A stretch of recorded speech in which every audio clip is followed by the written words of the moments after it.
Hi everyone. Welcome back to Julia's story. Before we begin, tell us where you're watching from in the comments. If you enjoy this video, don't forget to hit like and subscribe. Sit back, relax, and let's get into the story.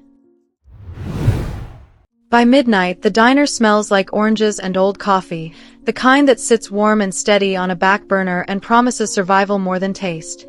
The neon sign buzzes a tired lullaby to the harbor, and rain stitches silver threads across the window that never quite dries.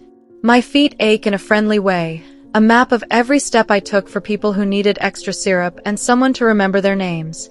I lock the office and slide my violin case behind the sacks of flour. The case clicks, a small sound that feels like tucking a heartbeat into a closet.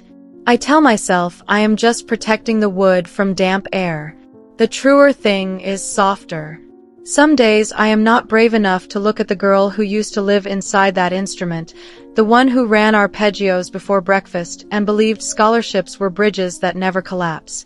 The bell over the door gives one last goodnight. Mateo, our dishwasher, hums as he stacks plates with the care of a person who understands that clean is a kind of love. Rosa wipes the counter and slips a cinnamon roll into a paper bag with my name written in shy letters. She has seen my long days and my longer evenings. She does not say rest. She says here, sugar helps a little. Outside, the harbor keeps its low conversation with the pilings. A gull argues with nothing and wins. The city is a bruise that has learned how to heal while it keeps moving. I turn the open sign to dark and let the room exhale. In the back room, I kneel to slide the case further behind the flower, fingers brushing the soft frayed edge of the velvet handle. The leather smells like cedar and stage dust I have tried to forget. My palms tingle with the memory of rosin and lights, the kind that made me both bigger than myself and so small I could disappear behind a wrong note. I stand and the world tilts a degree, the way it does when you are tired enough to believe a chair should apologize. I press my hands flat on the stainless counter and feel its cool kindness return my steadiness. The office clock ticks like a careful metronome. Somewhere a bus kneels for a passenger who is trying their best. When I step back into the dining room, a man occupies the corner booth I forgot to recheck. He wears a suit that makes the air around him behave. The kind of cloth that laughs at rain and believes it knows every door. He holds a glass of water without touching it, fingertips resting on the table like the room is a piano and he is choosing his first chord. His hair is rain-slicked in a way that looks expensive, not wet. His presence arranges objects. Napkin straight. Sugar caddy centered. The leather of his wallet is the quiet kind that remembers a name if you say it once. We are closed, I say, voice gentle, apron strings looped twice around my wrist like I am keeping my pulse where I can find it. He looks up. His eyes are a color that people write in magazines when they want you to believe in steel. He does not smile. Not cruel. Not kind. Just a decision waiting for an excuse to be made. I will take coffee, he says. Black. And whatever dessert you pretend you do not have left. The sentence sits down without asking permission. Money makes words behave like doors. I feel the old defiance rise, then stand back. The register drawer will not care why it closes. My mother's pill bottle does not care why it gets refilled. I pour coffee that tastes like honesty and set a peach slice on a plate that still remembers summer. You play, he says when my sleeve brushes flour that has no reason to be on a Waitress at midnight. His eyes are quick, trained to read a room. Violin. Good wood. Not a beginner's toy. I used to, I answer. I keep my face plain the way you do when strangers try to borrow your private nouns. He takes a sip. No sugar. No wince. Bring it, he says. Play something. I will pay you twice your shift. The request hits my ribs the way cold hits teeth. I picture the case behind the flour sacks, the bow hair that needs a trim, the E-string that complains when the weather sulks. I picture hands, mine, cracking open, music pouring out without my permission. I picture a man who thinks money is a spell, and the way rooms comply when someone believes in spells like that. We are closed, I say again, slower. And I am not on that kind of clock. He studies me like a chessboard. His gaze does not slide. Somewhere beyond his careful mouth there is a thin seam of tired, a line a person gets from arguing with time too long. He taps the rim of the cup with one finger, once, a soft metronome. You work here, he says. I am offering work. No, I say, and it costs me a little to make the round sound land steady. I serve pancakes and peace at this hour. Not pieces. The air changes. A small pressure shift, like weather when a storm decides to test your window. He leans back and laughs without joy, a clean sound that does not ask permission to reach my skin. You will change your mind, he says, unbothered. People do, for the right number. He leaves enough bills to make the register blush and stands. He is not a tall man. He wears height the way he wears cloth, like he hired it. At the door, he pauses under the hum of neon and looks back at the room the way a buyer looks at a view. His ring catches one thin blade of light and turns it into a small knife. Tomorrow, he says, I will come at closing. Bring the violin. Play one song. The sentence does not ask. It orders. Then he is gone, and the bell's polite goodbye sounds like a shrug. I stand with the plate in my hand, and the old feeling rushes my throat. A pull toward a stage and a shove away from it happening at the same time. I want to run to the back room and drag the case into the street and let the rain finish what life started. I want to sleep with it in the crook of my arm and wake with Bach in my mouth. I want to forget his face and remember how to tune without fear. Rosa finds me at the counter with my knuckles white on the edge. She unties my apron with the practiced kindness of someone who has taken 3 people home from a bad day and never asked for thanks. Eat your cinnamon roll, she says. Sugar helps a little. In my locker, I press my forehead to the cold metal and let breath come back. Behind the flower, the case waits in a quiet that is not empty. Outside, the harbor keeps talking to the dark. The city remembers how to close one eye and keep the other open. I walk home past the window of the music store that used to be my second church. A violin sits in the display, the cheap kind kids love and teachers tolerate. It glows like a story with the wrong ending. I do not look away. At my apartment, the kettle breathes its soft promise. I set the cinnamon roll on a plate and watch steam climb like a spirit that believes in me more than I do. I lace my fingers together and they smell like oranges and old rosin. I tell myself I will sleep. My body says it will try. Tomorrow someone with money plans to turn my past into his late-night entertainment. Tonight, I place the violin case on the kitchen table. I do not open it. I rest my hand on the lid and feel the curve of the wood through the leather, like a heart under a quilt. I whisper to the silence what I used to say before juries and auditions and the kind of rooms that forget to be gentle. Be what you are.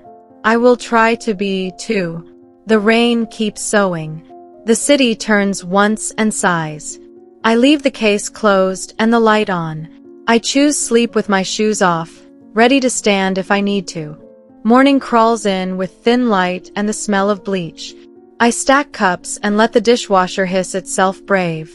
Rosa hums the first verse of a song her mother loved, the one that keeps worry from chewing the corners of the day. The harbor outside wears fog like a sweater that has done its best for years and will not give up today. Around 10, a man in a navy coat steps in without catching a single drop of weather. Not the man from last night. A messenger built from starch. He carries a leather folder he loves too much and a voice that thinks please is a tip jar. Mr. North will require privacy tonight, he says, not asking. The back room. 10 until midnight. No music. No phones. Cash deposit now. Balance later. He lays a stack of bills on the counter like a commandment. Our manager, who has learned to keep the lights on even when the day says try me, nods in a way that keeps the word rent from turning into a bruise. I feel my stomach choose a smaller chair. No music, the man repeats, eyeing the old radio as if it were a dog with an attitude. No chatter. Staff will be limited to one server. The waitress from last night. He does not look at me when he says it. He looks at the space where money lives and expects the room to rearrange itself. The room, being a decent room, does. He leaves us with a receipt, an instruction, and the kind of air that smells like cologne and consequence. Rosa wipes the counter like she is cleaning spite-off marble. Mateo splits a smile in half and hands me a paper crane, then tucks the other half under the sugar bin for later. "Do you have to?" he asks in a voice that tries to be casual and does not make it to the other side. "I have to keep the lights," I say. The sentence feels like a coat I do not like and need to wear. The day goes on doing what days do. Nurses trade night for morning and order pancakes with berries because fruit is permission.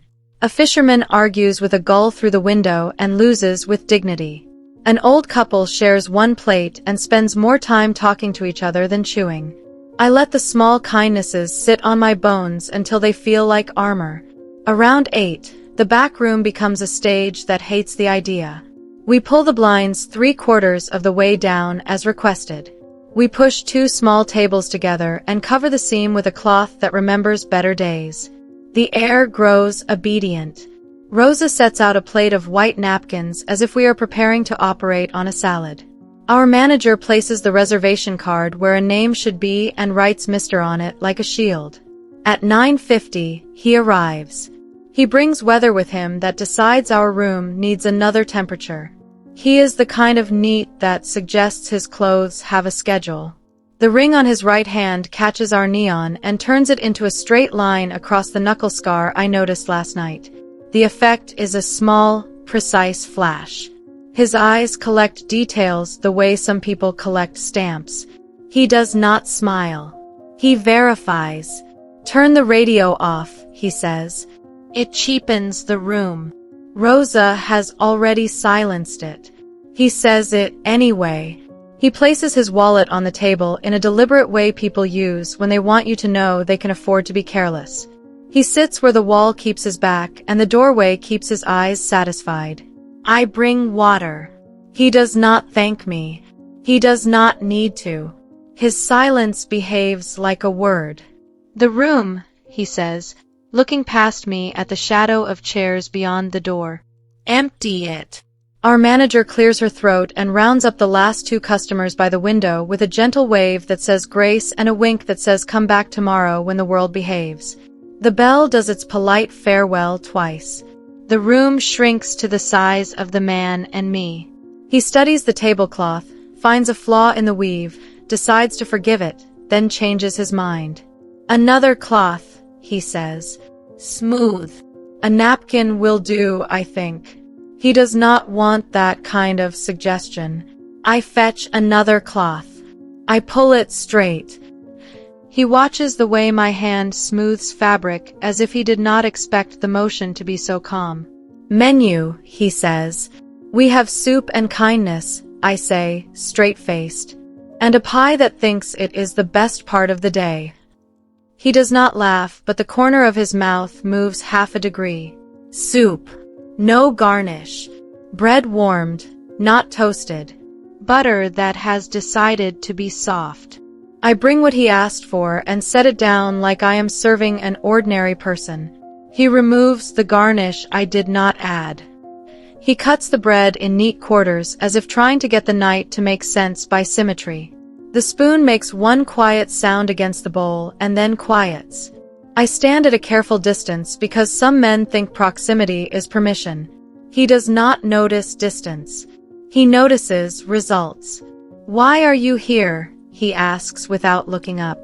"You, not the type of you." "I pay rent," I say. I keep my mother's medication in the green cupboard above the sink, and I do not like the cupboard empty. "The diner and I have a deal."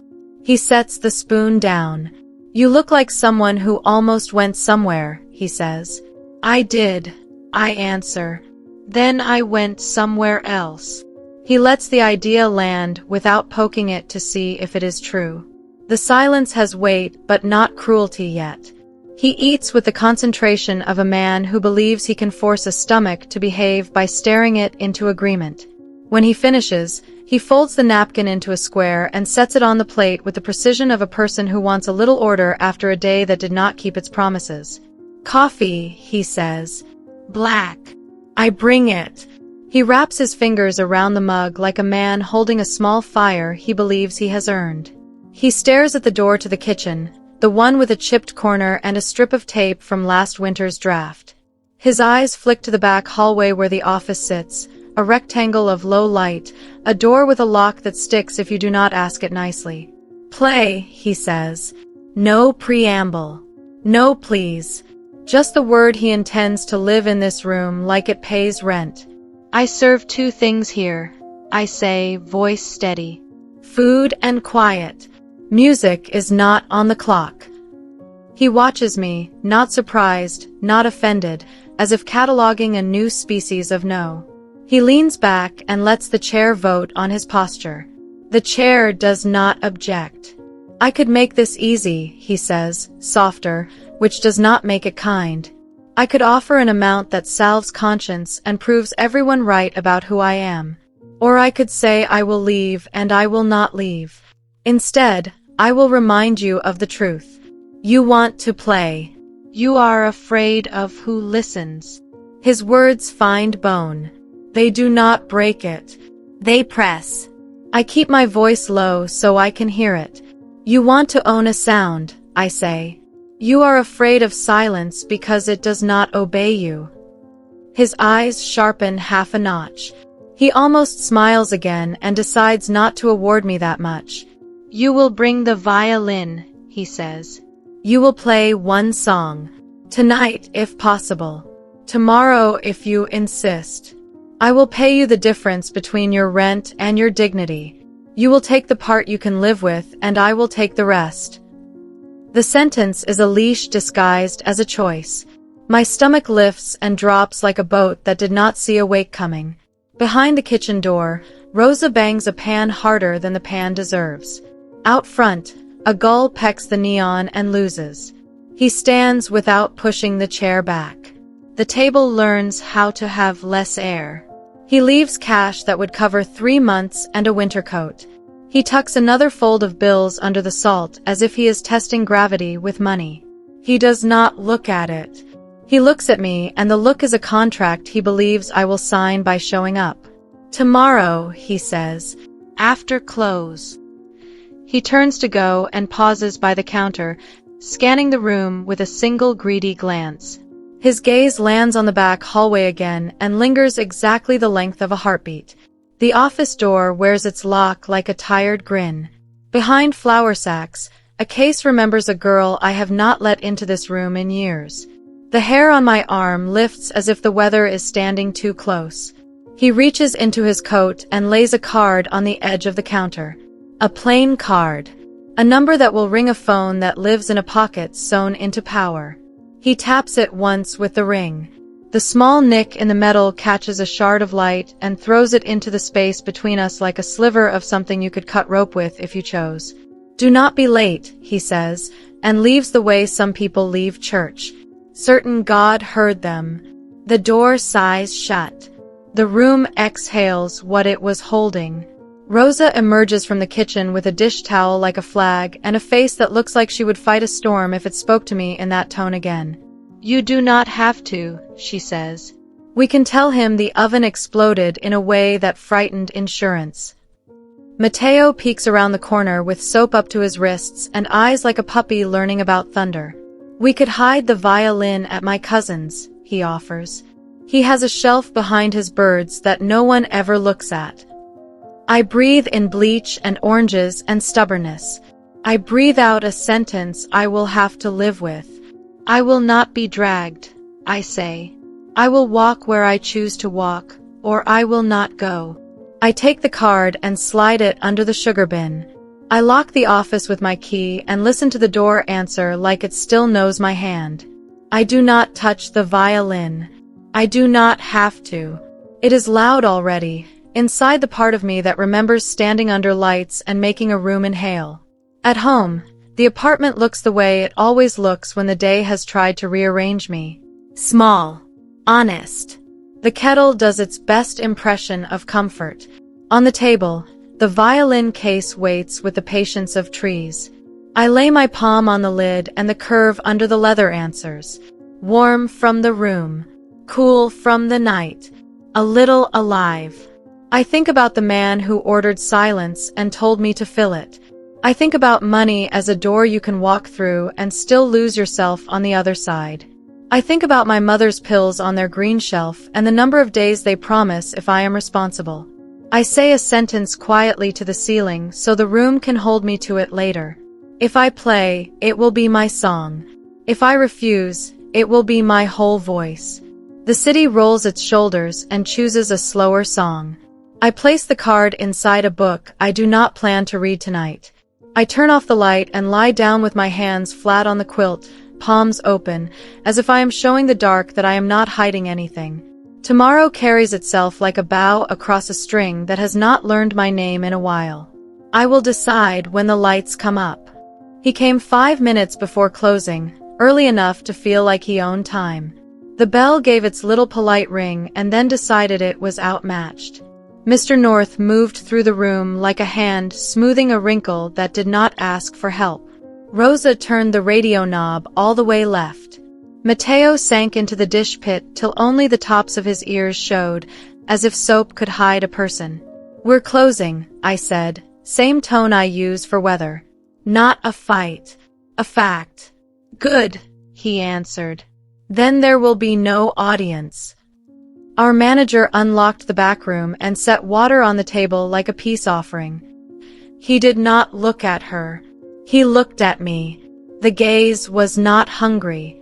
It was measuring, the way a contractor measures a doorway before removing a wall. "Coffee," he said. "Black." The pager on his belt hummed and he silenced it with 2 fingers that knew obedience when they felt it. I poured. The cup warmed through to my palm and steadied me just enough to cross the room. He wrapped his hands around the mug like a man keeping a small fire from wandering off. "Where?" he asked, eyes on the door to the back hall. "Where what?" I answered. "Where do you keep it?" he said, voice soft enough to carry farther. "The violin." Silence sat down between us. On the street, a bus knelt with a sigh. Somewhere far off, a gull complained like an old hinge. "In a safe place," I said. "Tonight it stays there." He looked at the clock. He did not look at the card I had slid under the sugar bin yesterday. "Bring it," he said. "One song. Then you are free to go back to forgetting." I held the counter with both hands because counters are good at not collapsing. Rosa laid a spoon near my wrist like a blessing, then left it there as if a piece of metal could be luck. "Or," he added, almost kind, which is sometimes worse, "I will find it myself. I do not like to make people watch me be efficient." "I am not a problem to be solved," I said, but the words dragged a little heavy from old rooms. He stood. Not tall. Certain. He moved toward the back hall with a step that had never learned to ask. My body went cold then hot, the way fear makes weather of a person. I stepped in front of him without touching his sleeve. If I learned any one thing from long days, it was how to be a door that does not slam and does not open just because someone knocks. "Stop," I said, even. "You are not walking into staff space." He considered me the way a cat considers a closed door, not angry, just curious why the world forgot its manners. His mouth tipped half a degree. "Tell me what would make this easier," he said. I surprised us both. "You treating me like a person," I said. "That would make it easier." For a split breath, something around his eyes loosened. Then the room put its old mask back on his face. He reached into his coat and set a thick envelope on the table. It made a careful thud, the sound money makes when it believes it is a solution. "For your mother," he said. Heat crawled into my face. "Do not use her to tip me," I said, and my voice stayed low, thank God. He did not flinch. Then for the roof that keeps you both from weather. One song. Not a concert. You choose the piece. You choose when to stop. You choose where to stand. The envelope sat there like a dare. My throat tasted like metal and old cologne. I thought of the green cupboard. The pill bottle I count like a rosary. The number of days left when the lid gets light. Choice is a stranger when the shelf is empty. Give me 3 minutes, I said. No one else follows me. He sat. He did not pretend to be patient. He just waited like a man who takes waiting as proof that the world will return to his plan. In the back room, the air smelled like flour and lemons and the inside of old wood. I crouched behind the sacks where the case lived and touched the velvet handle the way you touch a sleeping child. The leather was cool, a calm against my palm. When I lifted the case, my shoulder remembered a dozen stages at once, the ache and the pride and the raw little hope you do not tell anyone about. My fingers knew the latches by heart. They knew the bow by weight. They trembled and then did not. Mateo stood in the doorway, apron soaked, eyes big. You don't have to, he whispered. I know, I said. I am choosing the part one can live with. He nodded like he was older than the soap on his hands. Then tune by the fridge, he said. The hum sits at a steady note. It was a ridiculous kindness that made me smile when nothing else could. I set the case on the metal table and tucked the violin under my chin. The wood fit the curve it always fit, and my bones said welcome home before my mind could have an opinion. I turned pegs until the hum matched the air. G, D, A, E. The high string protested like a small dog and then settled. My breath found 4 counts. My ribs widened and let the floor in. Rosa appeared with a folded dish towel and laid it where my shoulder meets the world. So it does not bruise, she said, and left as if she had only come for a missing ladle. I walked out with the case in one hand and the bow in the other, not because he told me to, because I had decided that if there was going to be music, it would be mine before it was his. He did not clap. He did not do anything so vulgar as approval. He leaned back and let the chair vote for him. There, he said softly, almost to himself. The world makes sense again when people do what they are built for. I am not a blueprint, I said. He gestured toward the pocket of floor by the window, the one the neon softens into silver. Stand there. No, I said. Here. I chose the threshold between the rooms, half in light, half in kitchen shadow where the smells of onions and sugar live. My ground, not his. He nodded once as if some part of him appreciated an argument well placed. He lifted his chin. Play. I set the bow.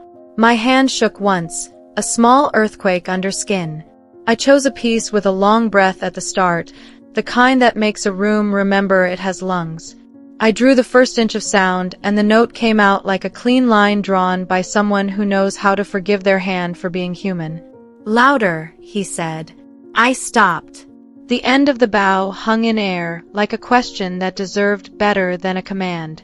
You asked for one song, I said, keeping my voice even. You did not purchase volume. His jaw flexed. For a second a crack appeared in the marble voice, a sliver of tired, a flicker of something that looked almost like pain. He looked at his right hand as if it had said something out of turn. A faint tremor ran across the knuckle scar, small as a rumor. He curled his fingers around the cup and stilled it by force. Proceed, he said, and the word had to work harder to sound like a throne. I set the bow again. Behind me, in the kitchen doorway, Rosa stood with her dish towel twisted around her fist, and Mateo leaned against the frame like a hinge that would not let the door close. They did not say a word. They were my proof that the room knew my name. I started over. The first phrase laid itself across the tablecloth and the floor and his expensive coat. It slipped under the door to the hallway and into the place where staff hang their keys and lives. It touched the neon and turned it from buzz to bomb. My fingers remembered the high passage and the little shift at third position where fear likes to live. The note held. The bow hand eased. The breath in my back opened like a window that had rusted shut and then gave. Then the back door latch clicked. A new shadow entered the hallway. The messenger from morning. He was early to collect, or late to leave, or simply a man who did not think rules belonged to him. He glanced at the office lock, at the flour sacks, at the empty hook where my keys were not, because I never hang them where a stranger can find them. Mr. North did not look. He did not need to. He lifted 2 fingers without taking his eyes off me, and the messenger stopped where a tile changes color. Obedience learned the shape of a floor. "Continue," Mr. North said, and his voice, for the first time, sounded less like marble and more like someone holding a cold coin in his mouth. I did. The music did not obey him. It answered me. I could feel it, that old fact, returning like a tide. Even under a gaze that wanted ownership. Even with money on the table like a leash. Sound still chose its first loyalty. It came to the hands that asked, not the hands that ordered. At the end of the second phrase, I heard it, the smallest break, a hairline crack in my own control. My left ring finger slipped on the E string a fraction wide. The wrong note bloomed, warm and naked, not a screech, a confession. My throat tightened with the urge to apologize. He inhaled, sharp, as if the flaw had grabbed his own tendon. His right hand trembled once more around the cup, a brief static nobody else would see. His eyes flashed toward the window as if to borrow authority from the night. Again, he said, quick. From the top. And that was the moment I understood the deal better than the envelope ever explained it. He was not buying music. He was buying control over anything that still refused him. I lowered the bow. The room held. Rosa did not move. Mateo did not breathe. The messenger did not dare blink. No, I said. A small word, clean as the first note when you get it right. We finish on my count, or we do not finish at all. His stare hit me like cold water. Under it, the tremor in his hand went still, like a dog caught misbehaving. He set the cup down and the ceramic met wood with a tiny kiss, nothing dramatic, just final. Proceed, he said again, softer. It was not permission. It was surrender measured in millimeters. I lifted the bow. Between us, the envelope waited like a story trying to choose its ending. In the hall, the office lock remembered which way to turn if you asked nicely. The string under my finger hummed for the space of a heartbeat. I drew breath to play. The bell over the front door rang twice, sharp as a clock remembering a promise. The bell over the front door rang twice, sharp as a memory. Our sign said closed. The wind did not care. The door caught and bumped back. A thin shot of cold slipped across the floor and touched my ankles. I kept the bow in the air and waited for the room to decide whose rules mattered. Our manager hurried to the front and eased the door against the weather. For a second, a slice of street showed through. Wet pavement. A bus sighing. The taste of metal and rain. Then the latch found itself, and the diner remembered small is safer. I set the bow and began again. The phrase unrolled clean, then caught on some old edge inside my hand.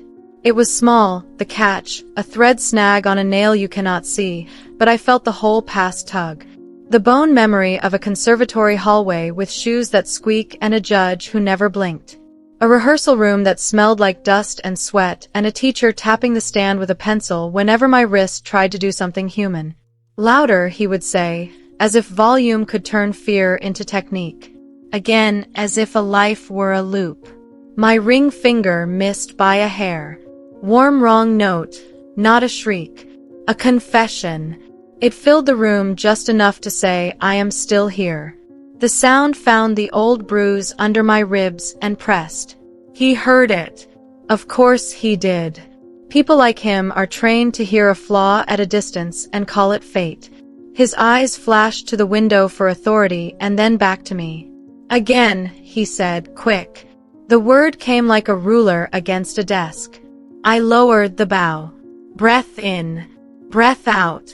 The room did not break. Rosa's dish towel twisted once and stilled. Mateo's eyes stayed where the hinge meets the frame, like he could keep the door from choosing the wrong side. I will not play your way, I said, voice even. I will play mine or not at all. A muscle jumped along his jaw. The hand with the ring trembled and stopped, as if talked down by an older rule. He nodded once, as if the chair had whispered a compromise into his spine. Proceed, he said. Softer. Not kind yet. Careful. I chose a melody my mother hummed when the world pretended to be too big. Not a showpiece. Not a stage. A tune that knows how to carry a room without asking for a spotlight. I let the bow lie close to the string and kept the volume where truth lives. Not quiet like apology, quiet like faith. He leaned in, expecting crescendo, the way a person expects a city to stand when money tells it to. I did not give it to him. The line stayed low and human. The sound went under tables and warmed the tired parts of the floor that never see light. The glass on the pie case stopped rattling like it had been listening wrong. The neon hum shifted down a note. He tried to command with his body what his mouth had learned not to order. His shoulders squared. His chin lifted. But the song had already chosen. It would not obey the shape of a back. The melody found the kitchen doorway where the smell of onions lives and asked that air to join. Rosa's breath slowed. Mateo unfolded his hands and let them hang. Our manager leaned her forehead against the front door glass and closed her eyes like a person hearing a train pass that will not stop and deciding that is a blessing. The messenger took one step like a man remembering he exists. Mr. North raised 2 fingers without looking and the step melted. Obedience kept the tile it stood on. Halfway through, my hand remembered the old audition hall and started to race. I pressed my thumb where the neck asks for it and told my pulse to sit. The note held. I let the bow ride its weight instead of fighting gravity. I thought of the girl I used to be, the one who mistook perfection for safety. I let her stand beside me. I did not let her drive. A drum of thunder moved across the far parts of the sky and then softened like a cough somebody swallowed. For a breath, the diner felt larger than its walls. Not grand. Right-sized. Then somewhere behind me, a bottle rolled in a crate and clinked, the exact pitch of the night my last teacher slapped the stand when my finger slipped on the E string and said again as if again were medicine. The memory rose like bitter tea. My elbow stiffened for 1 bar. The tone went thin. He drew air as if the flaw lived under his own ribs. His right hand trembled again, smaller now, the kind of tremor a person hates and trains a room not to remark on. His face did not move. His eyes did. A quick glance toward the cup, toward control, toward a world that has usually obeyed when he wanted it to behave. I let the wrongness pass through like water through a sleeve. The melody found its footing without apology. The lullaby lifted the last phrase and set it down where it belonged. I held the final note just long enough for it to teach the air my name, then let it go. No bow dip. No flourish. Just a clean ending on the count I chose. Silence landed. Not the kind he likes. Not ownership. A rest. A breath that belonged to everyone in the room and nobody could buy. Rosa wiped at a dry spot and pretended her eyes were only normal. Mateo breathed the way a person learns to breathe after a long tunnel. Our manager locked the front door with a gentle click she uses for storms and late arguments. He sat very still. The envelope on the table looked heavy and bored. His gaze traveled from my hands to the bow to the place on the floor where I had decided to stand. He tapped the table once with the ring, and the tiny nick caught a weak piece of neon and turned it into a spark. "What was that?" he asked, but the question was not about the title. It was about disobedience that did not look like rebellion. "The song my mother used when fear got loud," I said. "It does not answer to money." He nodded slowly, like a man examining a seam for weakness and finding a stitch he respects against his will. He reached into his coat and laid a smaller envelope on top of the first. The sound it made hitting paper was almost polite. "Tomorrow," he said. "My house. 1 hour. You will play what you like. You will be paid what you need. No audience. No recording. Just us and whatever rules you insist on, written. Your manager can bring the paper. Your friend can bring a watch." He slid the top envelope half an inch toward me. The messenger shifted again, not sure if this was victory or something he had never seen happen in a room with this man's name in it. I did not lift the envelope. I looked at my hands. They were steady now. They did not smell like fear. They smelled like rosin and oranges and steel warmed by use. "I do not play as decoration," I said. "I will not be furniture in a room you have already decided belongs to you." He tilted his head. The tremor in his right hand had gone to ground. His voice came low. "Then do not be furniture," he said. "Be the rule." The sentence landed between us like a choice that might be a trap or a bridge. He stood, slower than he had 2 hours ago. He adjusted his cuff with care as if grace could be rehearsed. He left the envelopes on the table. He left the coffee unfinished. He left the room the way people leave a chapel when they are not sure who was praying for whom. The bell did not ring. He knew how to keep it from talking. The door sighed anyway, like a stagehand who has watched 2 stubborn actors find a new scene by accident. Rosa touched my shoulder with one finger and then pulled her hand back like heat had spoken. Matteo whispered the obvious good idea. "Count the money. See if this is rent or a leash." I did not touch the paper. I put the violin in its case with the care you give a thing that has finally agreed to forgive you a little. I slid the bow into its home. I closed the latches by feel. I rested my palm on the lid. Through the window, the harbor held its black and stitched one more thread of silver. In the quiet, the envelope waited like a story I could still choose how to read. I did not touch the envelopes until the neon had calmed and the floor remembered it was only a floor. Rosa watched me the way you watch someone step off a moving bus. Matteo stood with soap up to his wrists, a paper crane cupped in one palm like a little boat that refused to sink. I slid the top flap with my thumbnail. Cash blinked back, neat, heavy, more than one crisis and less than the peace it promised. Under the bills, a single line typed on thick paper. "Tomorrow. 9. Back entrance. No valet. No audience." A phone number that would ring a pocket sewn into power. Our manager came from the front, tired and brave in equal measure. She read the line, then looked at my face like a person reading weather for their own window. "If you go," she said, "you do not go alone. We write terms. We bring copies. We leave with copies." Her hand found mine and squeezed once. I nodded and felt my throat loosen by the smallest amount.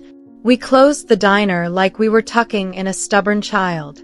Chairs went up, pans cooled, the sign turned to night. In the back room, I laid the violin in its case with a care you give a creature that has just decided to trust you again. I took the smaller envelope, left the larger one under the counter, and walked home with my feet remembering both fear and sidewalks. The apartment smelled like lemon and yesterday's tea. The green cupboard held 2 orange bottles, one loud with pills, one too quiet. I counted what was left and the sound was small and mean. I poured coins from the jar by the sink and felt the weight of little metal truths in my hand. Then I pulled 2 bills from the envelope and set them on the table. Not because I agreed to anything yet. Because medicine does not wait for pride to find the perfect sentence. At the all-night pharmacy, the air was a tired mint. A nurse buying cereal smiled at me like a lantern. The pharmacist slid the bag across the counter and said take with food and water, like hope could be measured. I walked home under a sky the color of steel and counted my steps because steps are honest. Morning brought bleach and oranges and the soft hiss of the dishwasher being brave. We wrote the terms on a legal pad that smelled like pencil shavings and stubborn. 1 hour, not a minute more. No recording. No photographs. No guests. My manager present, seated in the room, not in a hall. A chair for me with a back that touched a wall. The right to stop for any reason. Payment split, part to the clinic in my mother's name, part to cash counted in front of my eyes. A car waiting with the engine on at the back service drive. No touching. No requests for encores. No rewrites of my no. At the bottom I added one more line and underlined it until the legal pad looked like it had a heartbeat. If I say metronome, all stops. Doors open. No questions. My manager raised one eyebrow. A safe word, she said. Good. Rosa set a mug beside the pad. Say it once before you go, she said, as if the sound would learn our mouths and come when called. We dialed the number. The messenger from yesterday answered in a voice crisp enough to cut fruit. He said he would review, said the house preferred its own documents, said words like standard and security and privacy. Our manager said words like binding and copy and witness. When his voice softened by half a degree, I understood that some negotiations are won by tone more than grammar. He arrived at noon with a folder that loved itself. We sat at a corner table with coffee that burned a little and read what the folder wanted. It had the shape of our list and the smell of a trap until we fixed the sentences. No substitutions. No carve-outs. The safe word stayed. The chair against the wall stayed. The right to end stayed in ink you could not wash off. We signed. He signed. He did not smile. He made a note about my payment split and the clinic's address. He said someone named Mara would meet us at the gate. He left a small map drawn for people who think getting lost is impolite. When he went, Rosa pressed an extra sandwich into my bag and called it insurance. Mateo tucked a paper crane into the side pocket, its beak stubborn and bright. My manager put a thin stack of copies in her tote and tested the pens like a person checking a bridge before taking a child across. Before the shift, I called the clinic and heard my mother's laugh through a nurse's kind voice. A good day, they said. She asked if the plant on my sill was still trying. I said yes. I said I was too. When I hung up, my chest ached and the ache felt like someone rearranging furniture without permission and somehow getting it right. We worked lunch and the day pretended it did not know what night had planned. The nurse ordered pancakes and drew a little heart in the syrup with the back of her spoon. The fisherman told a gull to go to school and learn manners. Customers said thank you and I said you are welcome and meant it. Under all that, the thought of 9 o'clock paced the way a cat paces in a new room, testing corners, testing the door. Dusk arrived, wearing rain. The harbor breathed out a cool that sat on my collarbone and asked me to stand up straight. At 8:30 we closed early. The manager counted the drawer. Rosa wrapped my sandwich twice. Mateo wiped the same patch of counter until it shone like a mirror that only tells the truth. A black car waited where the alley kisses the street, engine low, a patient animal. The driver said my name in a way that made it sound like a schedule being kept, not a favor. My manager slid in beside me with the folder on her knees. She tapped the top copy as if reminding ink to stay brave. The city passed in cubes of light and puddles that caught the sky's silver. We did not talk much. The windshield wipers kept time. I watched buildings turn softer as neighborhoods changed their accents. At a certain street the trees got taller and the windows decided curtains were optional. Power tastes different uptown, even in the rain. The gate was iron and polite. A woman in a raincoat met us with an umbrella that did not dare drip where it should not. She said Mara like she was introducing a handshake. She checked our names against a list and did not check her face against kindness. Inside the gate, the drive curved through trees that acted like bodyguards. The house appeared the way ships appear, all at once and a little too large for the water holding them. Back entrance, as requested. A narrow hall. Warm light. The smell of lemon and old books and a moneyed kind of quiet.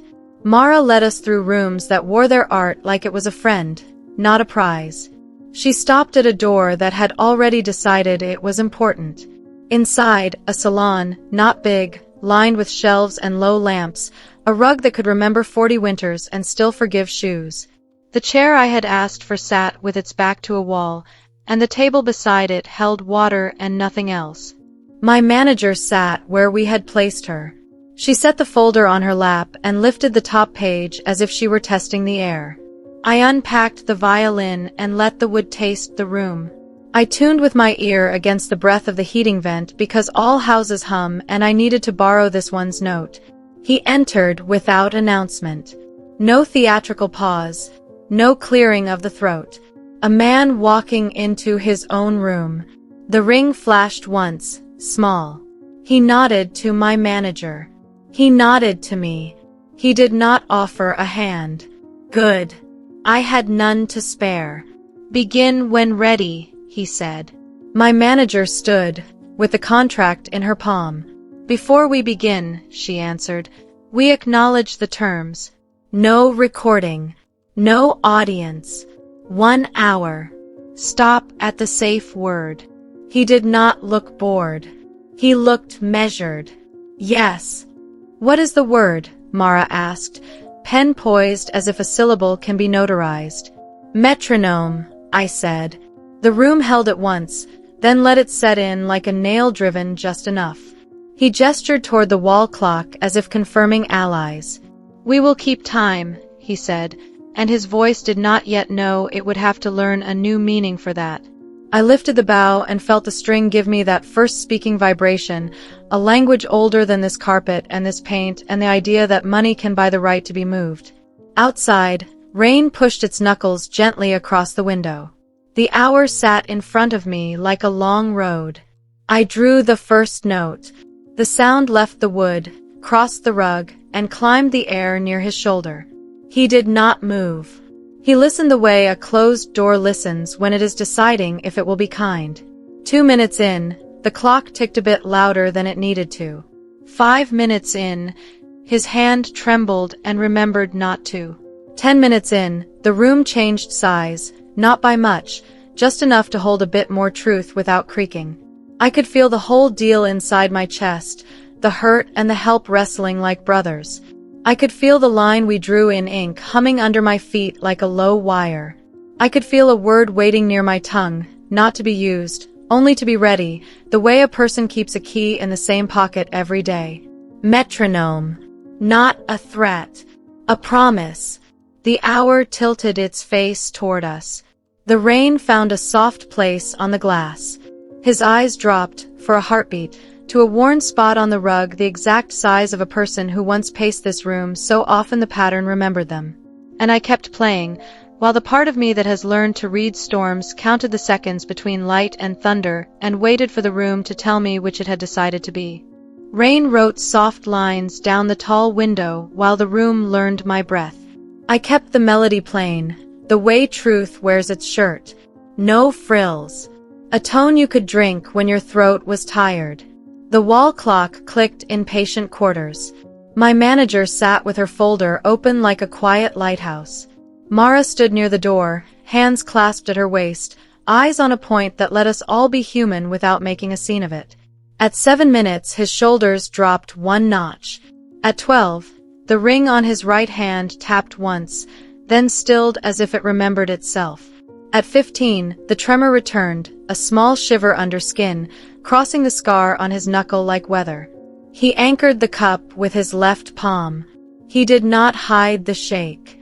He did not name it either. I shifted to a hymn from somewhere no one can stamp a date on. Bow hair near the fingerboard. Wait light. The sound turned rounder, the way kitchens get in winter when soup forgets to brag. He leaned forward a centimeter and caught himself, like a man who has trained his body not to reach. A book on the side table held itself too close to the edge and decided to fall. It hit the rug and spilled open. A thin leather wallet slid after it, landed flat, and breathed out two small photographs that did not ask permission to exist. One showed a girl on a ferry deck in an oversized sweater, hair wild with wind, a paper wristband peeking from her cuff like a secret she was trying to keep gentle. The other showed an older woman with a smile that made you think of pronouncing the word brave quietly. In both pictures a silver ring shone, the same small nick in the edge, a bite out of metal that looked like memory. He did not move right away. He watched the photos the way a person watches a tide decide. When he bent to gather them, the tremor made the edges whisper against his fingertips. He tucked the girl back into the wallet with a care that made the room shift weight. He pressed the other photo to his thumb for 1 second longer than he needed to and slid it behind a folded page. I kept playing. I let the melody lower itself to the carpet and the book spines and the scuffed place near the door where someone had paced enough to teach the pattern to thin. He exhaled through his nose, almost a laugh, and not the practiced kind. A sound that belonged to people who forget they are being watched. "Repeat that bar," he said softly, and something raw skated under the order. The old command rose on instinct, then fell when it reached his mouth. "No. As you were." The crack in his marble voice showed its first hairline. Not mercy yet. Restraint learning a new shape. Mara shifted, the smallest repositioning of a person pretending to be furniture. She set a bottle of water within my reach and then within his, same distance, same unremarkable motion. My manager turned a page with the kind of calm that lets a room try again. I changed course on my count. A lullaby I carry for children who never belong to me. Cross string to an open A, so the overtones made a soft bell in the air. He closed his eyes. Not a performance. A relief. When he opened them, the rawness had not scattered. He found the window, then me, like the word lighthouse had been whispered and obeyed. "Thank you," he said. The first please or thank you of the night, small enough not to scare the truth away. "What is it called?" he asked, like a man at a door who means to knock this time. "It never asked for a name," I said. "It just arrives when the air needs it." His mouth tilted. Almost a smile. Not for me. For a room that had stopped fighting him. We took 10 quiet minutes that felt like one long breath. I played a tune with no shoulders on it. He listened like a person at a window in summer rain, not trying to fix weather, only counting seconds between flash and rumble. When I paused, he reached for the cup and knocked a glass with his sleeve. It slid, tipped, and broke low against the rug. Not loud. Sharp enough to tell the truth. "I am sorry," he said at once, quick and plain, as if the word had been waiting a very long time to learn its own legs. Mara was there with a cloth. My manager with a small bin. I stepped back without losing the wall to my spine. He crouched, reached, then stopped when he realized the tremor might explain him without his consent. He sat again and pressed his palm flat to the table until the shake went quiet. Mara wrapped 2 fingers where a sliver had kissed his skin. White line. Tiny. He did not wince. He watched her hands the way a man watches a chisel meet stone and finally give way to a face. She secured a thin bandage as if that bandage were a contract. He slid the ring off and set it beside the water. The nick caught the lamp and threw a tiny blade of light into the air. He did not put the ring back on. "Proceed," he said, but the word had lost its throne. I answered with a Bach line pared down to bone.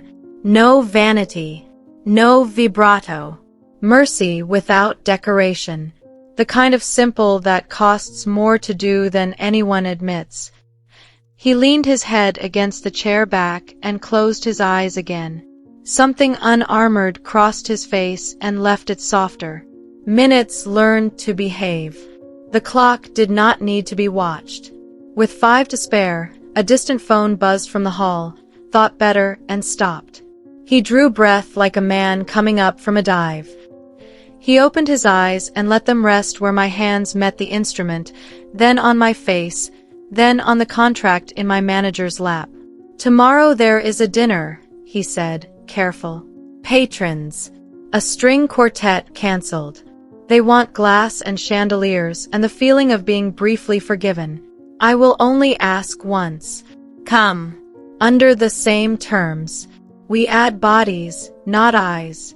If you bring stricter rules, I will write them where the walls can read." The room held still. In the window, the rain thinned to a mist that made the garden lamps look taller. Mara looked at her shoes because propriety is a language you either speak or you do not. My manager did not look at me at all.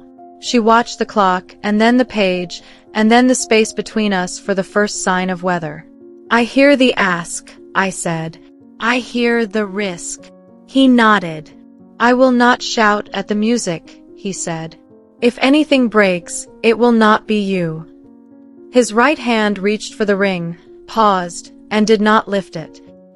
He turned his phone face down and slid it across the table until it touched the contract, as if promising his attention with an object I could verify. I did not say yes. I did not say no. I played the last small phrase of the hour and let it finish clean on the number we had written. No flourish. No apology. The room breathed in and out and did not try to turn the breath into applause. Mara opened the door without squeak. My manager stood and closed her folder with a sound like a page learning it was not in charge. He rose slowly, like a man testing a new floor. He picked up the ring, looked at the nick, and put it in his pocket instead of on his hand. The tiny decision changed the shape of his outline. "Metronome stays," he said, as if reminding himself more than me. "You say it, we stop." "Metronome stays," I answered. At the threshold, he glanced toward the book that had fallen and the strip of rug where the photographs had landed. He touched the table once with his left hand, like a man leaving something on an altar. He did not name what it was. The rain softened to a hush you could miss if you needed it to. We walked back through the narrow hall that smelled like lemon and shelves. The driver waited, engine polite. The folder rode on my manager's knees. The violin case warmed my palm through its tired leather. In the rearview mirror, the house lights linked one to the next like notes in a scale that had just learned it did not own the whole song. On the ride home, my phone buzzed once. A message from a number that had learned how to be small. "I will write the rules for tomorrow. No cameras. No donors near you. No speeches. If anyone forgets, you say the word and the room goes still." I set the phone face down. The city let us back in. Puddles kept pieces of the lamps and gave them up when the tires asked. I unlocked my door and set the case on the table. I leaned my forehead to the cool wood and let the smell of rosin answer my day. The apartment breathed. The rain turned to a rumor. Somewhere 2 blocks away, a choir of glasses decided whether to clink or obey. I washed my hands and watched water make the sink honest. I left the ring of a cup on the counter and did not wipe it. I sat with the violin in my lap and laid my palm over the curve that rises like a quiet lung. Night held its small light. The hour we had shared did not ask for a bow. It asked for steadiness. It asked for a gate low enough to step over without tripping. The house had asked me back. The city would decide how to behave. The room full of glass was waiting with its own ideas. The word I could use if I needed to was already warm in my mouth. His house woke up different for company. Light sat higher, like it had been coached. The long drive glittered with cars that believed in themselves. Inside, the air smelled like lemon and cold metal, chandeliers humming that thin note glass makes when it wants to be admired. Staff moved in quiet loops, the way bees make work look like a plan. Mara met us at the service door with a clipboard and a sentence that steadied my knees. Rules are printed and posted. She pointed to a brass stand in the foyer. Community rooms are not sets. No cameras. No recording. Names used only with permission. If harm is caused, repair is done in the same volume as the mistake. Beneath the rules was a line in black that read metronome means stop. Doors open. No questions. My manager tucked fresh copies into her tote and smoothed the top page like paper could read courage from skin. She would sit in the salon again, within reach of my chair. The chair waited with its back to a wall, a small, stubborn throne. My violin case rested on a low table like an old friend who had learned politeness. The guests arrived in a spill of silk and hard shoes. Laughter that wants to be seen. Names that land in a room like coins. Trays passed by balanced wrists, offering small bites that tasted like a florist had learned to cook. On a sideboard, glass bowls caught light and threw it back as if showing off had been written into their inheritance. He entered without parade. Dark suit, no shine. He wore attention like a coat he had decided to unbutton. No ring. The tremor in his right hand was quiet, held by muscle and will, and perhaps the thought of the word I carried.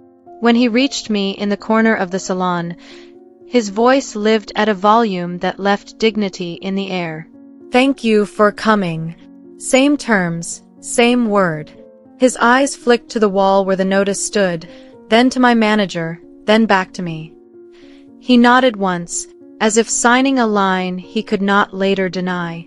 I tuned to the house hum. G, D, A, E. The A string settled like a chair. A quartet's chairs waited across the room, empty as a plan that had failed without causing a scandal. A cluster of donors drifted near the doorway, aglow with relief at being indoors with glass and one another. They spoke in half-jokes about rain and board votes and the miracle of a valet who can find a car during a storm. I began low. Not for them. For the furniture. For the rug that would need soft corners by midnight.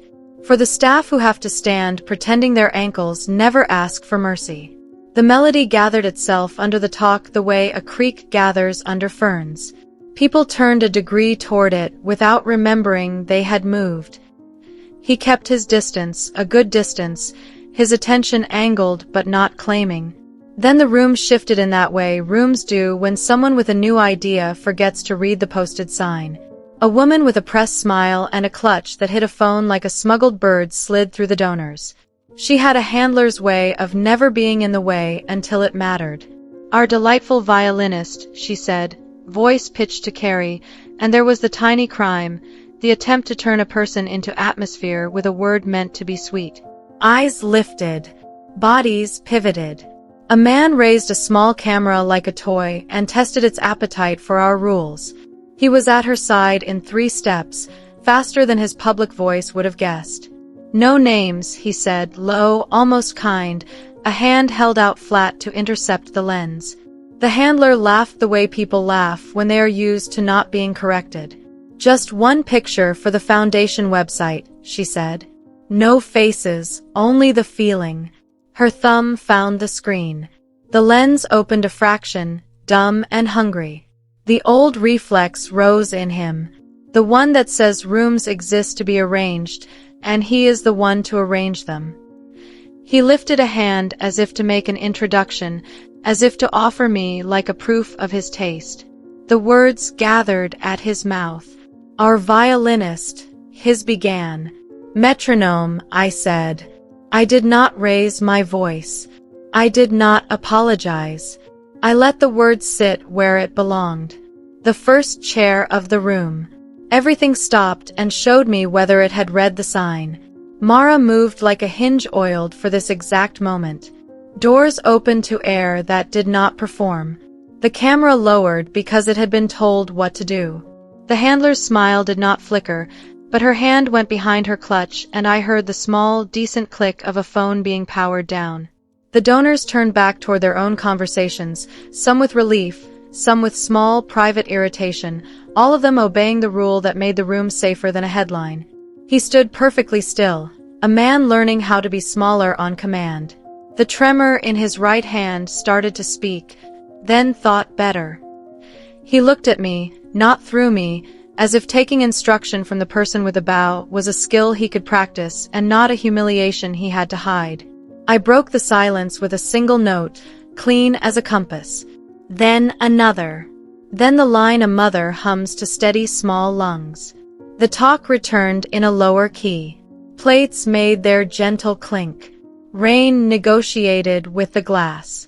He stepped back to the edge of the salon and lifted his palm so the staff could see the signal we had agreed on. The room was ours again, not a set. He did not speak. He held the rule in place with his posture and let the melody decide the rest. For 15 minutes we behaved beautifully. I stayed soft enough to keep people human and strong enough to keep the music from being eaten alive by glass. I saw the way staff loosened their shoulders without dropping their trays.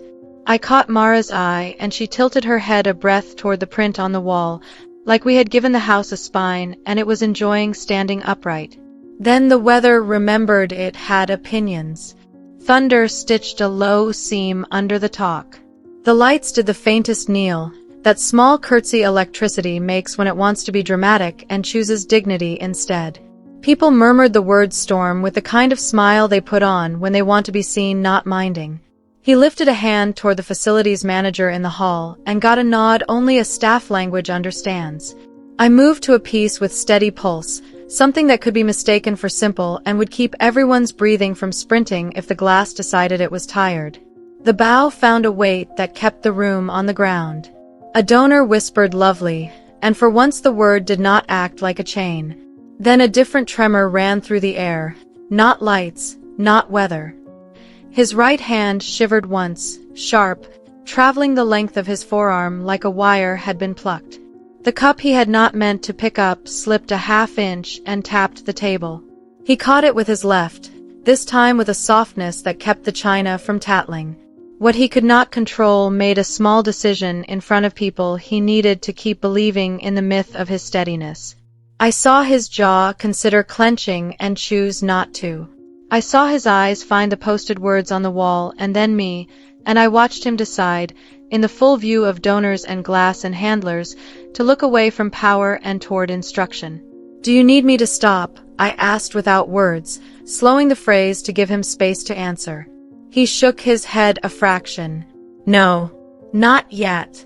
He sat, palms open on his knees like a student remembering which instrument is his. In the doorway, the handler had returned, this time with a board member who smelled like confidence and orchards. They were 2 strides from breaking the perimeter again, all velvet and good intentions. I saw the angle of the approach and felt the old anger rise, then settle. I let the melody lower itself to a whisper and lifted my chin enough for Mara to catch the signal. She crossed the carpet with the elegance of a person who knows exactly where she belongs and intercepted the drift with a sentence that sounded like grace and worked like a gate. The donors laughed at a story they could tell themselves later. The handler adjusted her smile so it could sit with a no and not feel diminished. The board member glanced at the rule stand, read one line, and looked away like a man who has decided he supports this when it does not cost him yet. We kept breathing. Outside, lightning wrote a white line on the back lawn. The room replied with a little gasp and then pretended it had not. A staffer moved toward the circuit closet. The chandelier shifted tones, high notes losing to low. The lights flickered again, longer this time, as if the house were thinking about being brave or honest or both. I angled the bow and chose a phrase designed for outages and hungry fear. Open strings. Round tone. Enough overtone to find the edges of a dark room if one arrived. I felt the guests lean toward me and then toward themselves, a small miracle that does not often happen in rooms with good catering. He stood at the edge of the carpet, right hand loose now, left hand resting lightly on the back of a chair that did not need him to steady it. He closed his eyes and opened them, a quiet yes to whatever came next as long as it was true. A gust hit the west window and the fixture made its glassy shiver. The lights dipped hard, then fought back. A staffer called something down the hall that sounded like "found it." People laughed the way you do when you just avoided embarrassment and want credit for grace. The room resumed its gloss. I lifted into the next phrase. The handler kept her distance. The board member remembered his orchard. The donors rejoined their weather. He breathed. Then the front doors blew wide in a double gust no latch should have allowed, and a crosstown surge hit the panel like a mood. Blue-white for a heartbeat. A sound like metal deciding its own limits. The chandeliers blinked, chose no, and went dark. An intake of breath ran the length of the room like a match. Somewhere, a glass broke with the exact pitch of a bad memory. Someone laughed too loud and called it ambience. Across the salon, a child who had not belonged in this room tugged a mother's sleeve and asked a question small enough to lift the ceiling. He turned his face toward me, eyes adjusting, the tremor speaking again at his wrist, and ignored. Mara's silhouette was already moving toward the sideboard for the lanterns she had staged there, because the word posted on the wall was not the only preparation we had made. I did not say metronome. I lifted the bow to the string and met the dark mid-breath. Dark fell like a curtain that knew its cue. A sharp breath ran the length of the room and then held. The chandeliers gave up their shimmer and became quiet skeletons. Rain pressed a cool hand to the glass. Somewhere a single glass surrendered on tile with a clean, honest break. I did not ask the room for permission. I lifted the bow and found the open A, a round tone that can carry without bragging. Then the D. Then the two together, a small low bell. Sound does not need light to tell the truth. It only needs a spine. Mara was faster than fear. She had staged lanterns behind the sideboard in case the world remembered its other job. She slipped one to the facilities manager and another to my manager, and their soft circles of light anchored the space like patient moons. Staff shifted their weight and made a quiet perimeter, the kind of safety ring you only notice if you once needed one badly. I stepped off the rug and let the bow become more than a tool. I walked as I played, slow, the way you ferry a child across a street without making them feel small.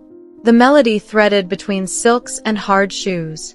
It found the edges where people gather when they do not know what to do with their hands. The talk fell to a hush that did not humiliate itself by pretending it was not scared. On the far side of the room, a child's voice piped up, thin and trying to be brave. "Mom, my chest." Not loud. Enough. I felt the room tilt. "Metronome," I said. "Not for show. For space." The word learned its power out loud. Trays stopped. The handler froze with both palms visible.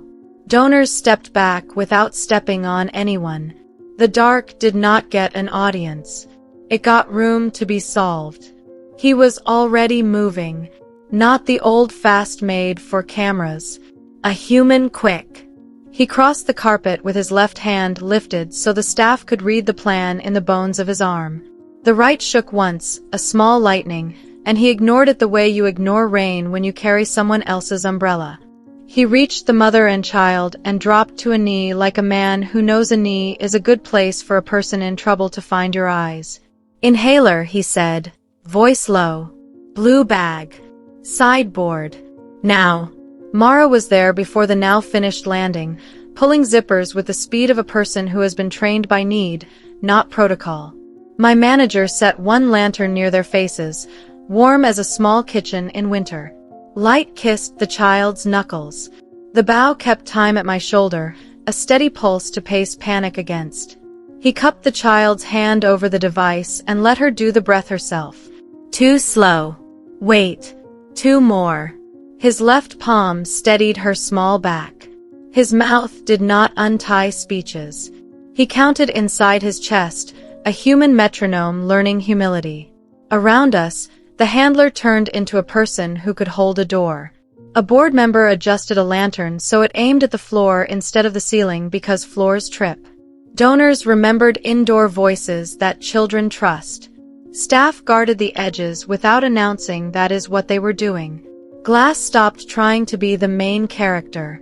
The child's breath opened like a stubborn window and stayed. Her shoulders dropped. Her mother's hands forgot how to shake. He sat back on his heels and sent a small nod into the dark that did not ask anyone to clap for decency. I kept the bow on open strings while the house caught its new rhythm. The sound climbed table legs and watered the air. It found the posted words on the wall and lit them from the inside the way good rules should glow.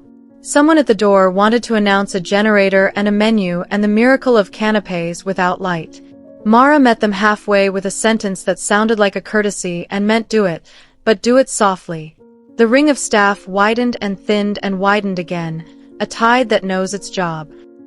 He stood and swayed, just once, a private tremor speaking too close to bone. The lantern made a small circle at his feet. He reached into his pocket and felt for the ring, found the nick with his thumb, then did something I did not expect. He left it there and took out a photograph instead. He looked at it for a heartbeat. Before the face touched air, he slid it back. A fairy deck. A paper wristband. A year of hospitals shaped into a thin square of proof. The room did not change size, but he did. A donor drifted near with a spill of apologies and a camera that had remembered how to be hungry. She lifted it a polite inch, not to take a picture, she said, to check time. The bow did not stop. I raised my chin a fraction, and he was already there, palm up, not scolding, just between. Not tonight, he said. The words fit his mouth like they had been waiting for a room worth protecting. The facility crew coaxed the chandeliers into a grudging simmer.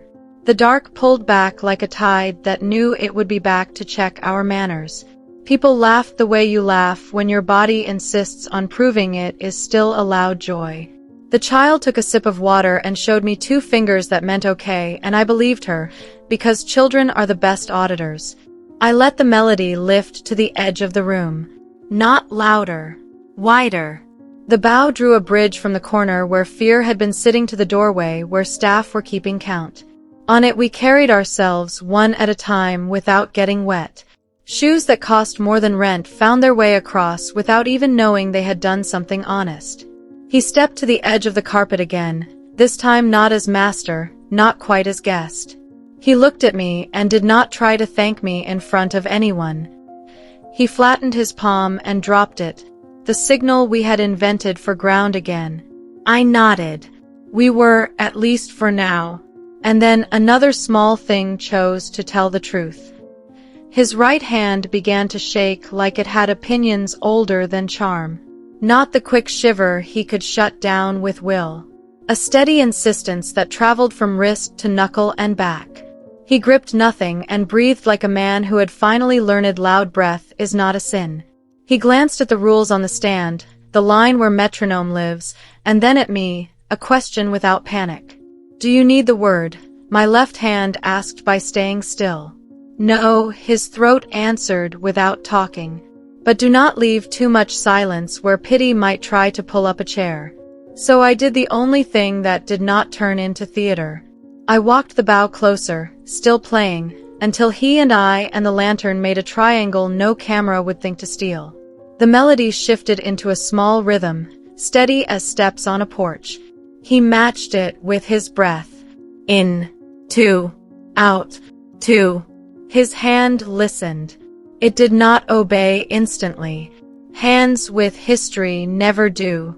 It agreed to a smaller storm. A clatter sounded from the foyer as the generator finally decided to behave.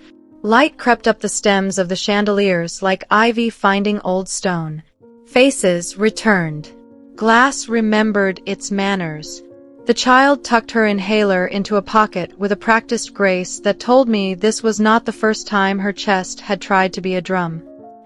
He straightened and glanced at the posted paper one last time before turning to the room he had invited and nearly failed.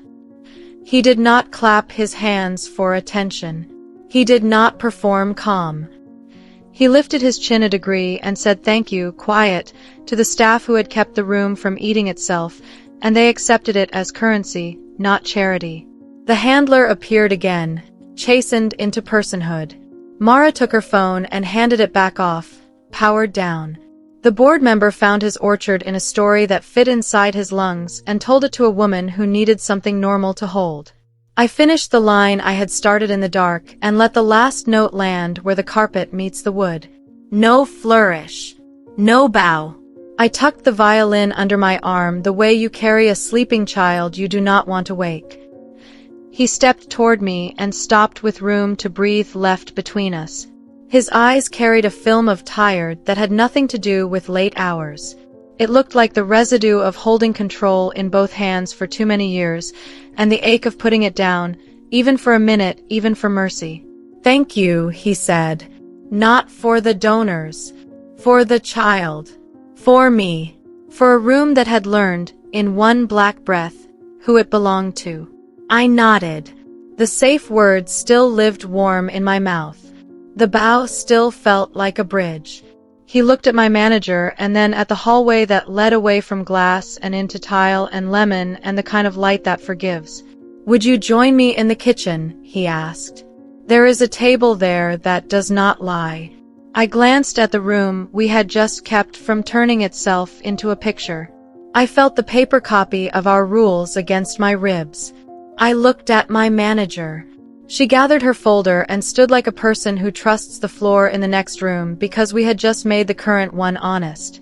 We followed the smell of thyme and steam toward a door that always knows how to be kinder. The storm moved off a little, promising to test the gutters later out of sight of chandeliers. My bow hand tingled where the bridge had rested.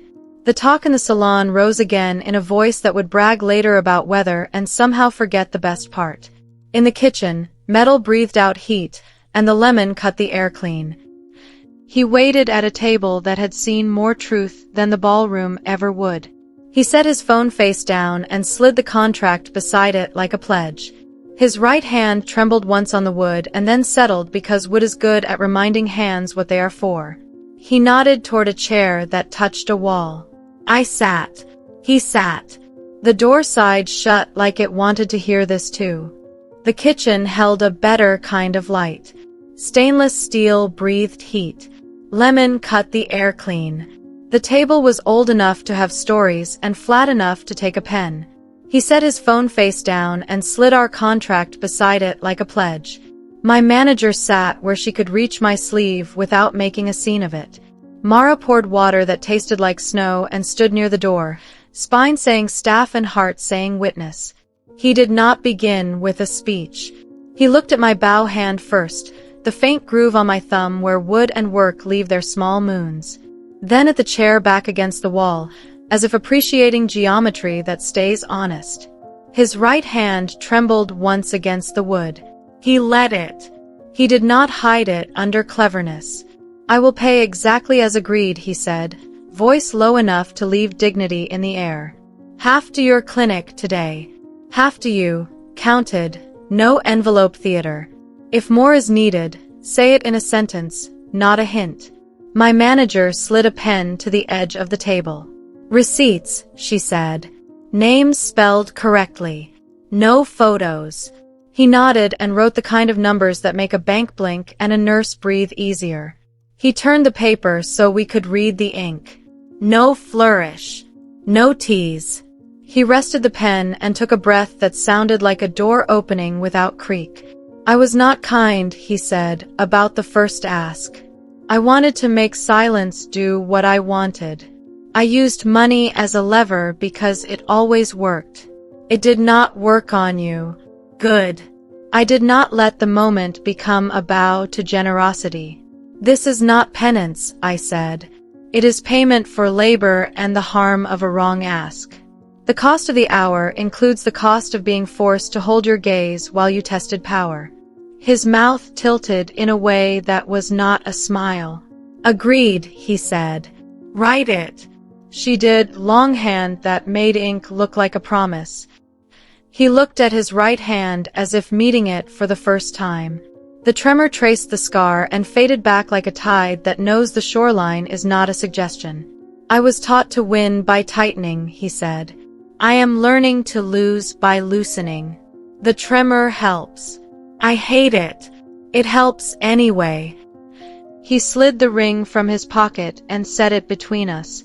The small nick caught the kitchen light and threw a polite blade across the grain. He did not pick it up. He did not explain it. He did not owe me that and somehow offered more. There is one more cost, I said, and the sentence did not shake. House rules must live on paper in more than one room. The foyer is not enough. Staff need a posted right to stop a room without asking permission. The safe word stays. If anyone tries to turn a person into atmosphere, the night ends for that person, not for us. Mara's breath came out like relief learning it has a chair. He glanced at her, then back at me. Done, he said. Tomorrow the kitchen, the salon, the back hall. Printed. Signed. My name on it. The foundation gets the same policy. If we break it, we repair it where the clock can hear. And because decency needs less romance than reliability, I added one more line. Any future ask goes through me in writing. No messengers opening doors I keep closed. He repeated it back almost word for word. A good habit learning a new home. He counted out the cash as if numbers could learn manners from hands. My manager checked them without apology.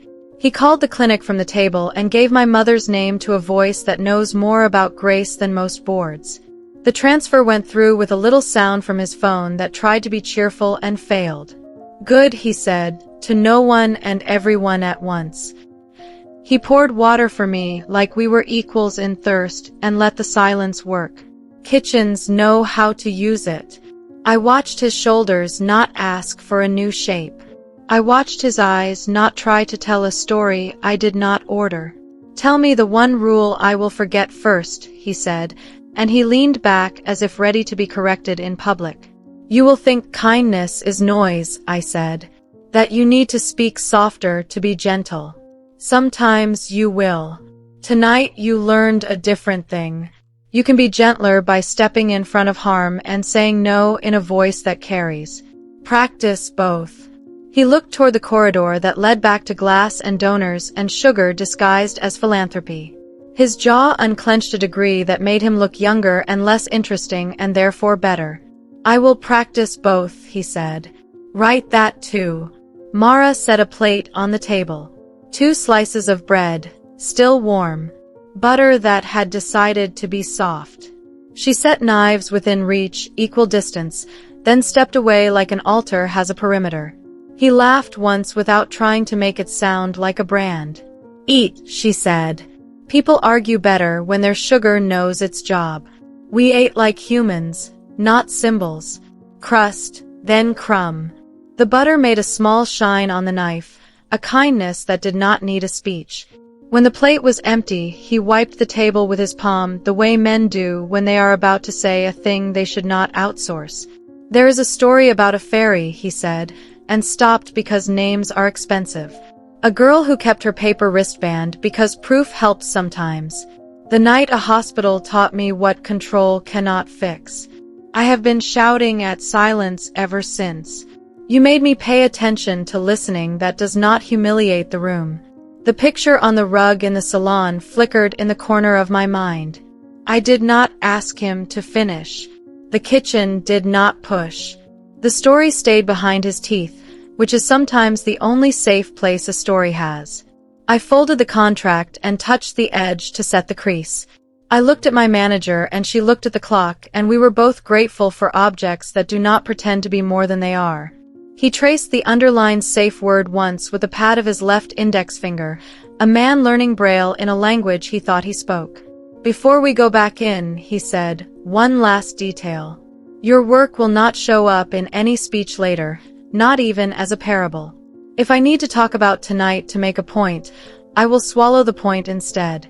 A donor laughed down the hall, a clean sound, untainted now that the room had learned where the edge is. Rain softened on the windows like a neighbor ending a piano lesson on time. The generator hummed with the good pride of a machine that did what it promised. He pushed the chair back. He did not offer his hand. He offered the path to the door, a half step behind me, the way a person walks when they mean to keep the world from pushing and not claim credit later. In the hall, he stopped at the posted page and signed his name beneath the rules, small, legible, no flourish. He handed Mara the pen. Her mouth twitched at the corner like a soldier kept from parade and relieved.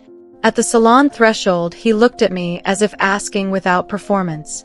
"One more set," he said, "under our policy and your count. Then we let them be pleased with themselves without stealing the best part." I nodded. I tuned to the hum that lives in every wall with a heartbeat. I lifted the bow and let a new melody step into the room like a person with clean shoes who refuses to wipe their feet on anyone else. The glass behaved. The donors remembered to thank staff for the act of keeping them fed. The handler looked at the rule stand once more and chose to like it. When the hour closed, not a minute over, he signaled ground again and the room obeyed. There was no applause in the way movies would want. There was the decent shuffle of people remembering life is better when it returns to its right size.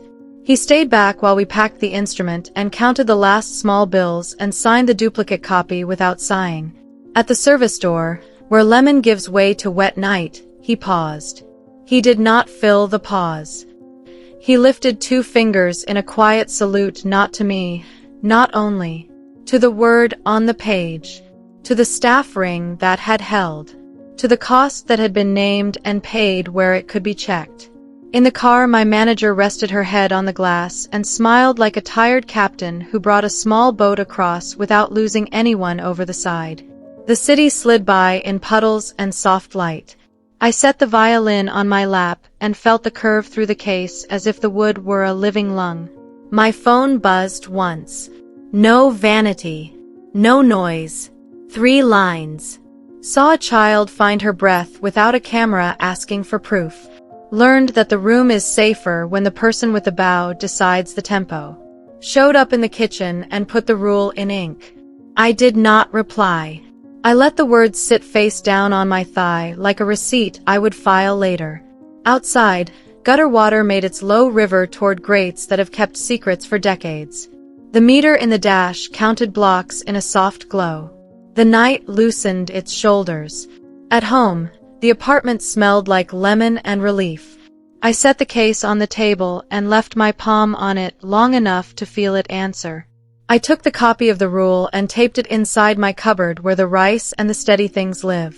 The tape tore with a small sound that made sense of everything. I washed my hands and watched steam find the window. The sink made its honest music. The room settled around me, not lighter, not heavier. Right-sized. The words stayed warm at the back of my mouth in case tomorrow tried something foolish. Then the kettle began to sing like a metronome that had learned compassion. Dawn comes in careful.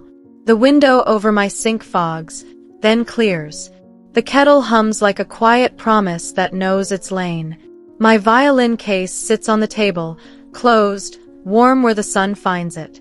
My hands smell like lemon and a thin line of rosin that refuses to leave, even after soap. I am tired in a way that feels earned, not stolen.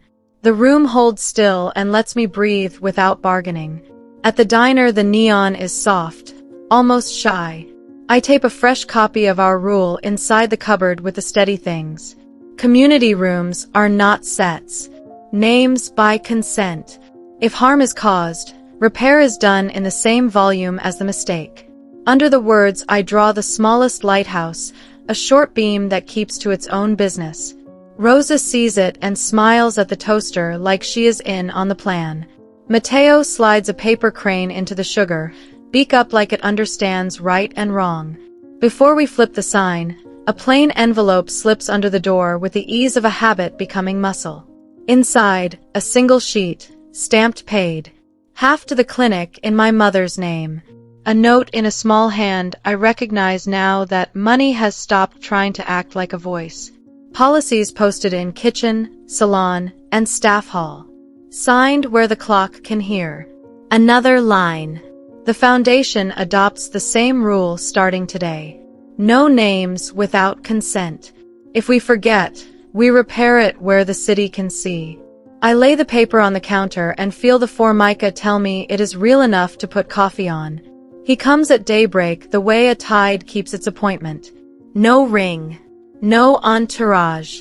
A coat that understands weather without showing off. He chooses the corner booth and places his phone face down. He waits for me to arrive with coffee like a person can wait without making a door bow first. "Morning," he says, quiet. "Morning," I answer, pouring black. The steam rises and warms the air between us, then disappears as if to prove it did not come here to be admired. He wraps his hands around the cup as if heat is a decent language and he is finally learning it. "I signed them," he says, eyes flicking toward the notice by our register. "Kitchen, salon, staff hall, posted at the foundation too." I told the board that repair will now be done in the same volume as the mistake. He breathes out once. They learned a new sentence. Rosa slips a plate of toast onto his table the way a mother slips a scarf over a child's hair. He nods to her with the kind of thanks that does not look for a stage.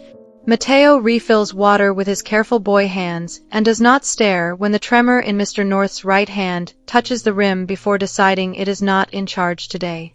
"I have one ask," he says, steady. "Not a performance. A room at the clinic wants music without the weight of being watched. We can move chairs and let the wall hum keep time.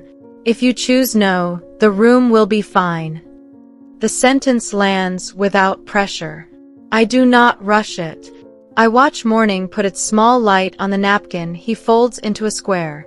I think of that little lounge with its vending machine and its windows that do not try to be dramatic. I think of my mother's laugh when the nurse says good day.